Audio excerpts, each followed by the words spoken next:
Hi, my name is Adolfo Jasso Campos, and today we explain the experiment of the latent heat. In order to understand this experiment, we first need to understand this formula. This formula tells us the amount of heat an object will gain or lose when it comes into contact with another object at a different temperature.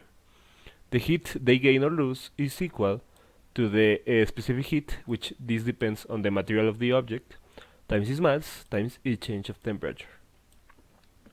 This formula will tell us how much heat is exchanged, but it has an assumption. The assumption is that neither of the objects changes its state in the transition of the heat. For example, if you have a water and in the transition of heat it turns into ice, then this formula doesn't work because you also need exchange of heat, exchange of energy in order to change the state of an object. This can be shown in this graph right here. As you can see, here we have on the left temperature and on the vertical axis temperature and the horizontal axis the change of heat divided by mass. What is important to see here is, for example, this line right here. This corresponds to the rising temperature of the water as heat increases. But when it reaches 100 degrees Celsius, which is the point of when water turns into gas, as you can see here, the temperature doesn't rise, but energy is still being applied. This energy, these horizontal lines, are not accounted by this formula. So we need another formula. This is where latent heat comes in. Latent heat is what is the heat that is exchanged in this when an object changes of state of matter. The formula is that the heat it gains or loses it's equal to the latent heat of the transformation times the mass. This latent heat is dependent as well as the material, but also on which state of matter is changing into. For example, in water, the one from ice to water and the one from water to steam are different.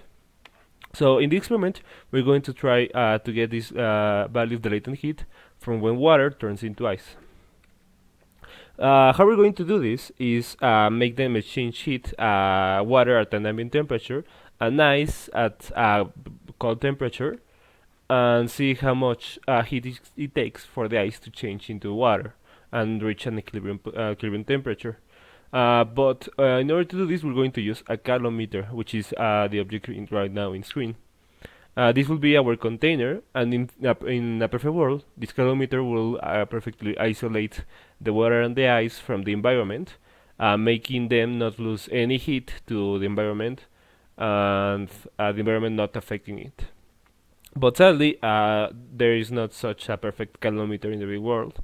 So in order to get a more accurate result, we're going to also take into account this calometer and how much the exchange of heat happens because of it. In order to know this, we first need to know the specific heat of this calometer, which can be calculated using the formula of specific heat we saw previously. As you can see here, what we're going to do is put boiling water and cold water in the calometer, wait for them to balance out, and then record. Well, by knowing their masses and temperatures, we can now use a specific heat formula in order to get the heat they exchange. So therefore, the heat lost by the hot water would be the same as the one gained by the calometer plus the cold water. This one of the calometer is the one in an ideal world would be 0, but sadly it's not. So therefore, we need to calculate it. When we replace the heats by their specific values for the specific heat formula, and then we isolate the specific heat of the calometer, we get the following formula. This formula is going to be used in order to calculate the specific heat.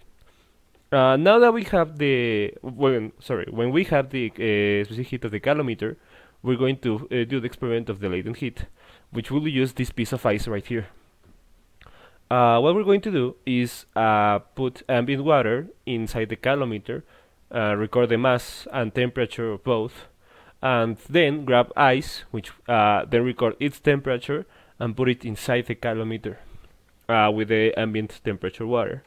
And after some time, the ice will melt and become water and reach an equilibrium temperature with the water. And by recording this equilibrium temperature, as well as the mass of the objects involved, we can calculate how much heat was exchanged and therefore how much the latent heat of ice to water is. This is our formulas are going to be used. As you can see, the heat gain, in this case by the ice, will be the heat lost by the water. And as you remember, in latent heat, the heat is equal to the latent heat of fusion of water times its mass, and in the other, the heat lost will be the specific heat of both the water and the calorimeter. We just divide by the mass of the ice, and we get our formula that is equal to the value we're going to try to get. Okay, so here are the experiments being made. First of all, here's the one of the calorimeter. As you can see on the background, we have a beaker prepared, and this beaker will be where the hot water is going to be boiled. Here on the thermo is where the our ambient temperature water is, and heat is a calorimeter right now being measured its mass. When we get this empty calorimeter mass, we of course record it, and then we're going to put the ambient temperature water inside of it. There we're going to measure the mass of the whole thing, and by knowing this mass and the mass of the calorimeter alone, we can know the mass of this water. And after we record that, after we record the mass of that water, we're going to also take into account its temperature or record it using this thermometer. After that, we're going to start boiling the water and wait for it to get to a specific where it starts to boil, and we're going to record the temperature of this boiling water. Then we're going to put this boiling water inside the calorimeter with already the cold water and stir them up so they reach an equilibrium temperature faster. After this, we're going to both record now the mass of all of these calorimeter and both waters, and as we already know the values of the mass of the calorimeter and the mass of the cold water, we can know the mass of the boiling water. And finally, record with the thermometer the equilibrium temperature. Now we have all the values we need in order to know the specific heat of the calorimeter. As you can see here, these are all the values we recorded by having the mass of the empty calorimeter right here, the mass of the calorimeter plus the cold water, and the mass of the calorimeter plus the cold water plus the hot water. We can calculate both the mass of the cold water and hot water. And finally, using all these values, we can get the specific heat of the calorimeter using the formula I showed earlier, which by our result is around 17 joules per gram per centigrade. Now that we know this value, we can start the experiment of latent heat. Here, as you can see, is roughly the same setup. We have the calorimeter, we have some ambient temperature water, but instead of boiling water, we have the ice right here. So first of all, we're going to record the mass of the calorimeter again in order to get a more accurate result. And by knowing the mass, and we're also going to record the temperature of the ice. Well, we record the temperature of the ice, then we measure the calorimeter's mass, and also record it. After that, we're going to put the ambient temperature water on the calorimeter once again, and again measure its mass in order to subtract this from the empty calorimeter mass in order to get the mass of the ambient temperature water, and record its temperature, which will be the ambient temperature. And now we're going to put the ice inside of it. Well, in order to put the ice, we're going to use this empty beaker, and we're going to record the mass because because in these beakers where the ice is going to be at first. So in order to know the mass of the ice, we're going to first record the beaker, then measure the mass of the beaker plus the ice, and subtract the empty beaker in order to get only the mass of the ice, as you can see right there. Then finally, we're going to put the ice inside the calorimeter and wait for it to melt. And after that, after some time, we're going to record the temperature of the final water. So here are the results we got. As you can see, for example, the ice temperature is at 0 degrees Celsius, which makes sense because that temperature lower, the water turns into ice. We also record the mass of the calometer again, and was slightly higher than before. And this was mainly because it wasn't perfectly soaked. Sorry, it wasn't perfectly clean. There was little droplets of water, but they shouldn't change the measurement a lot. And after all of this, we can then calculate both the mass of the water and the mass of the ice, and using the formula of latent heat, we can finally get the latent heat of fusion of ice to water, which will be this right here, 363 joules per gram.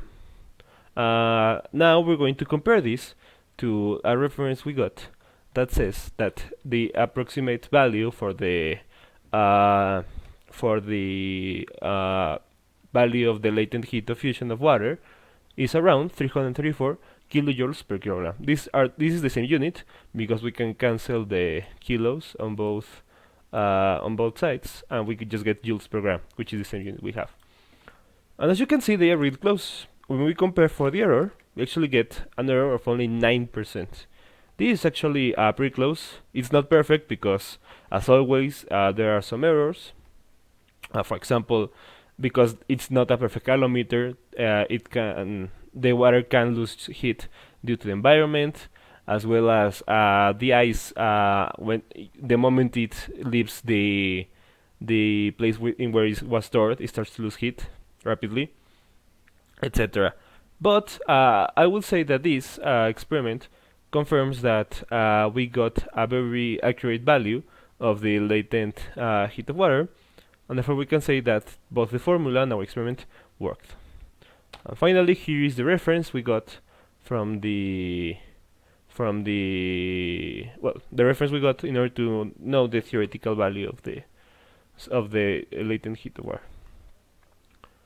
There is also one remaining question, which is that when we make the experiment, it was important that that at the end of the experiment, the water and the ice will be at an equilibrium temperature higher than 0 degrees Celsius. As you can see here, it was 12 degrees Celsius. This because if the water reached 0 degrees Celsius, then it will start to turn into ice, and that heat the loss of heat will contribute to for the water to become into ice, and we cannot record this heat with this experiment, so therefore we will lose heat, and therefore the value will be less accurate. Another thing, for the experiment we also needed that the ice was completely dry. This because if there is some water in it, this water will affect the specific the value we get at the end, because it means that the ice has already transferred some of its has it already gained some heat in order to transform into water, and when we start the experiment, we wouldn't take into account this heat it's already gained, and therefore the experiment wouldn't be as accurate. So for the experiment to work, we needed these two things: that the ice was dry and the equilibrium temperature was above 0. And we did both things, so therefore we can say the experiment was accurate, and the results show it. Thank you for watching.